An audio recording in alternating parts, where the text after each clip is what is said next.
हाँ सर, मेरे को ना कोई 5-6 साल हो गया सर, मेरे को ना कोई ऐसे मेरे को नाइट फॉल्ट होता रहता है। जी जी जी सर, मेरे को नाइट फॉल्ट होता रहता है और सर मेरे को सपन दोष भी होता है और मेरा नींद है ना वो सब पूरा पूरा कमजोर पड़ गया है। चलिए मैं आपको उपाय बताता हूँ।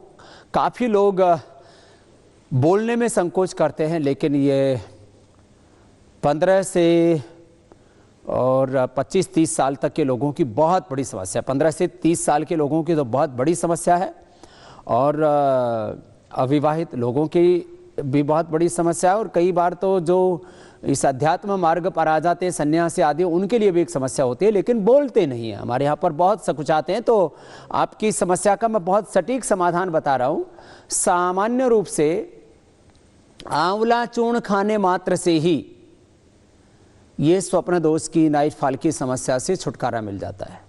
फिर भी किसी को ज़्यादा समस्या है तो इसमें शतावर चूर्ण, बेटियों को, चाहे वो ओवर ब्लीडिंग है चाहे वो लिकोरिया है, बेटियों के लिए वैसे शीशम के पत्ते और नागकेशर आदि ओवर ब्लीडिंग में, और उनको अशोकारिष्ट आदि दूसरी औषधियाँ भी हम बताते हैं। लेकिन बहनों को भी, जिन उसको अंग्रेजी में वाइट डिस्चार्ज बोलते हैं, और इधर पुरुषों को जिसको स्वप्न दोष बोलते हैं, नाइटफॉल बोलते हैं, उसके लिए शतावर एक बहुत अच्छी औषधि है। तो 2 से 3 ग्राम शतावर ठंडे दूध के साथ, यदि किसी की कफ प्रकृति है या वात प्रकृति है, सर्दी बहुत लगती है, मसल्स में पेन आदि रहता है, तो थोड़े गुनगुने दूध से भी ले सकते हैं। वैसे जिनको नाइट फॉल रहता है उनको हम गर्म दूध पीने की मनाही करते हैं। एक चम्मच माने 2 से 3 ग्राम शतावर चूर्ण लेने से नाइट फॉल की समस्या से छुटकारा मिल जाता है। गिलोय गोखरू आंवला, इसको रसायन चूर्ण भी बोलते हैं। गिलोय आप सबको पता ही है, गोखरू एक छोटा दाना होता है, और आंवला, इसका भी पाउडर 1-1 चम्मच सुबह शाम लेने से इस रोग में लाभ मिलता है। जहाँ तक अब इसके कारण हैं अलग अलग, जैसे किसी की बहुत पित्त प्रकृति है, बहुत गर्मी है शरीर के अंदर, उनको ये समस्या बहुत ज़्यादा रहती है। इसके निवारण के लिए एलोवेरा और आंवला ये सुबह खाली पेट पीने से इस समस्या से छुटकारा मिल जाता है। फिर इसमें बड़ी भूमिका रहती है, रात को ज़्यादा खाना ना खाएं, रात को सोते समय भगवत चिंतन करें, ओंकार या गायत्री का जप करके सोएं, ठंडे पानी से हाथ मुंह धो करके शयन करें, तो इस रोग से छुटकारा मिल जाता है।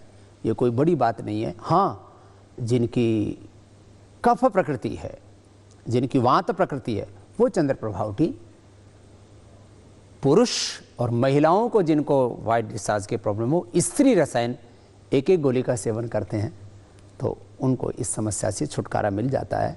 क्योंकि ये काफ़ी बड़ी समस्या है, लोग इसको छिपाते हैं, इसलिए सामान्य भाषा में इनको गुप्त रोग बोलते हैं। और इन यौन रोगों के संदर्भ में, जिसको अंग्रेजी में सेक्सुअल डिसऑर्डर्स भी बोलते हैं, काफ़ी बड़ा विकृत रूप ले लेते हैं, तो उनके लिए मैंने एक समस्या समाधान बता दिया। अब अगले कॉलर को ले लेते हैं, क्योंकि ये कुछ ऐसी समस्याएं हैं जिसके बारे में घर परिवारों में बातें भी बहुत कम हो पाती हैं, और लोग संकोचवश कह नहीं पाते हैं। जैसे लेडीज़ भी कुड़ती रहती है, लेकिन कभी भी अपने वाइट डिस्चार्ज के बारे में, अपने ओवर ब्लीडिंग के बारे में, या उनको पॉलीसिस्टिक ओवरीज हैं, ओवरी में सिस्ट है, फिलिपियन ट्यूब बंद हैं, हार्मोनल इम्बैलेंस है, पीरियड कम ज़्यादा होता है, तो उसके बारे में बातें नहीं करती। इसके लिए उनको मैं बार बार कहता हूँ कि वो शतावर चूर्ण तो सब बच्चों को बचपन से ही देना शुरू कर दीजिए आप, 1-1 चम्मच, बेटा हो या बेटी हो। और फिर बेटियों को दशमूलारिष्ट ये पीना ही चाहिए। ये उनके लिए एक जनरल टॉनिक है। जैसे हम अपने डेली रूटीन में कितने प्रकार के खाद्य पदार्थ लेते हैं अपने आरोग्य के लिए, ऐसे बेटियों को उसका प्रयोग करना ही चाहिए, दशमूलारिष्ट का। और भाइयों को जिनको बहुत पित्त प्रकृति है, वो चंदनासव ले सकते हैं। वो एक गोंद कतीरा आता है, उसको रात को भिगो दो और सुबह खा लो, उसका सेवन कर सकते हैं। ये व्हीट ग्रास, आंवला, एलोवेरा, जिनकी पित्त प्रकृति है उनके लिए अलग अलग बीमारियों के हिसाब से हम उपाय बताते हैं। और कपाल भाती सबको करना चाहिए जिनको भी धातु रोग हो। और एक ब्रह्मचर्य आसन में बताया करता हूँ, वज्रासन में पैरों को बाहर निकाल करके बैठ जाए, उससे अपने आप ये बीमारी ठीक हो जाती है।